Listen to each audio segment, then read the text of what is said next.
Hi, this is Colleen McGee welcoming you to episode 96 of Fort Riley, the podcast.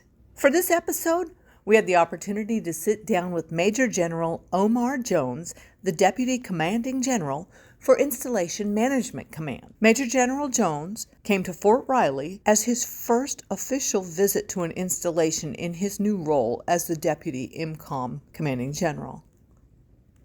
Obviously, you told us you can't go on record to say that we're the best and your favorite, but why did you choose Fort Riley as your first visit? Well, first, this is my first visit ever to Riley. I've been in uniform 30 years, and the first time I've been to Riley, driven by it between Leavenworth and Colorado Springs, going out to Fort Carson, but I wanted to go to one of the major installations that I had not been to before, and candidly, Fort Riley has an incredible reputation across the installation community, across IMCOM.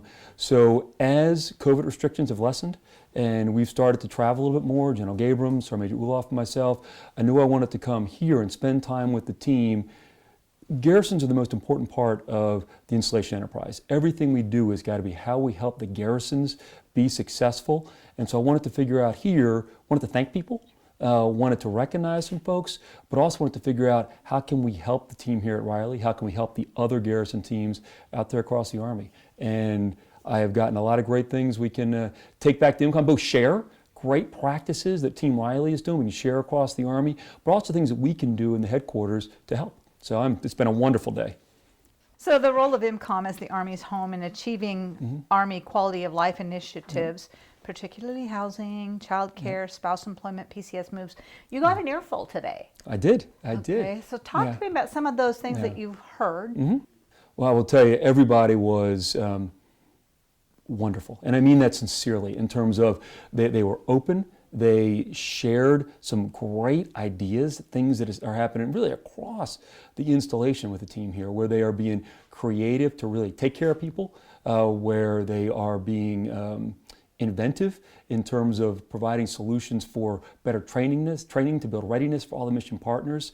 But they also gave me some good things that we can take back, where it is, whether it's systems, whether it is resources, things that we can do at the IMCOM level to help solve those problems, to make sure that the garrison here has the tools to be responsive to all the mission partners and all the folks that live and work here, et cetera.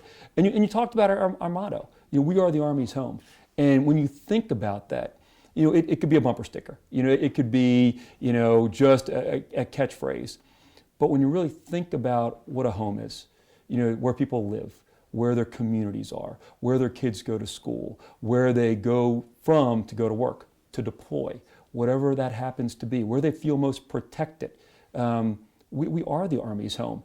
And when we think about it from that perspective, I think there's no more noble part of the Army than to take care of the Army's people, our soldiers, our family members, our civilians, our soldiers for life, but to take care of them on the Army's home. I think it's fantastic. And what I saw here in Fort Riley today is a team that is dedicated to doing that and doing that every single day. It was a great, great day. I guess one of the things we really would like for you to focus on is that PCS piece. Absolutely, yeah. So there's been some challenges. So talk about some of the ways that you've seen, and we really want you to plug our summit, our PCS summit, but talk about some of the things that are going on a higher level to kind of smooth that transition for our families. So really for a few years now, there's been a focus, whether you call it a summer surge or the PCS peak moving season. We move a lot of people during the summer across the Army, and moving is stressful. When I think back, 30 years, we're 15 or 16 moves, those were the most stressful times on my family, even more so than I would deploy to combat, because the family's going to stay there, and we'd have a strong support structure, strong community, because we were in one of the Army's homes. But the challenge of picking up and moving from one house to another, one community to another, one set of schools to another. When I think back over my career, those are the most stressful times during each of the moves. And so I think the biggest change is that as we approach PCS, it's not just a soldier doing it on their own or a soldier and their family doing it on their own. The whole Army is committed to making the PCS moving process better for soldiers and families. I mean, it is one of the quality of life priorities from the Army senior leaders, and it's worked its way, up and down across the Army. But how that's manifested itself, part of it is every single week, I am sitting down. We were doing it every day during the summer, and we'll probably start doing it every day again here this coming summer. But we've even done it during the off season every single week. Everyone that is involved in the PCS process, from assignment instructions and requests for orders at Human Resources Command, orders that get produced by our garrisons, the military personnel detachments, then coordinating with our transportation service providers, our transportation offices, all the way through the process, we are keeping an eye on all the moves across the Army, anticipating 90 days, 100 days, in some cases 4 or 5 months out, when's the surge coming? When is to making sure that we can anticipate when there's going to be a real increase in requirements and get ahead of it. And make sure that when that surge does come, we've done everything we can to, again, eliminate that stress. Sometimes that is making sure at the local level, maybe a soldier can report early. Maybe a soldier doesn't have school-age kids, or a soldier's move is not associated with a professional development school. Let them move a little early. That way they don't have to move during the peak season or move a little bit late. But those decisions now can be made by local commanders in conjunction with the garrison team, not up at the Army level. A little flexibility. Get out of June and August, or July and August if you can. Move left and right. But the other part is just synchronizing it so that when a soldier is going to go to their levy brief and has to do all that coordination to build a levy packet and get it back, the chain of command is involved in that process to help them. Chain of command, if a soldier has a problem with their transportation service provider, telling their chain of command, telling the transportation office to help them out. The Army is here to help soldiers PCS. Soldiers don't have to do it on their own. But to bring all that together, one of the critical things that all of our garrisons do is they integrate.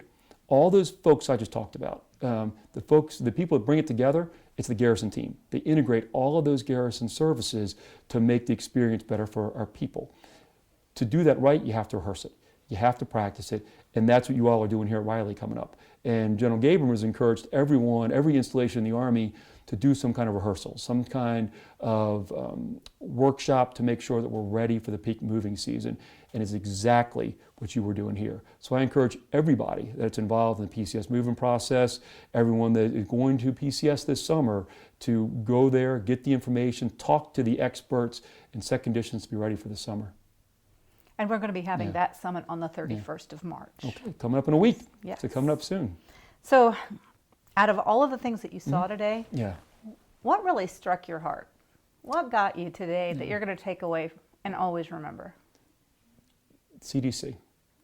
Going there and talking to our child care workers, seeing the kids in the CDC and the passion that child care workers have for our people. Because when you think about how much a CDC matters to everything that happens on the installation, quality child care, and Army child care is the gold standard across the entire industry. So quality child care that allows our people, whether it is our soldiers, our Department of the Army civilians, et cetera, to do their jobs and do all the things they have to do for our Army and our nation, they couldn't do that if their kids were not taken care of, and if they didn't have confidence that their kids were being taken care of well.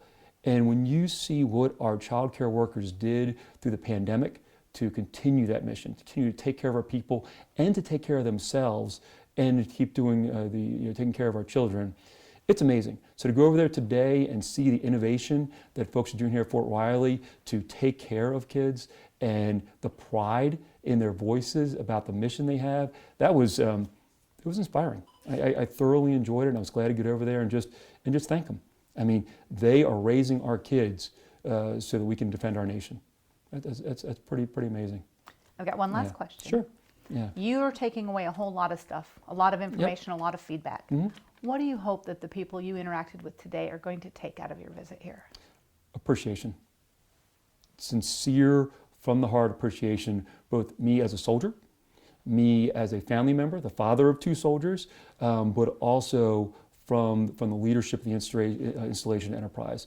On behalf of General Gabriel, our commanding general, Sir Major Ulof, our command sergeant major, my message to them that I brought today was just thank you.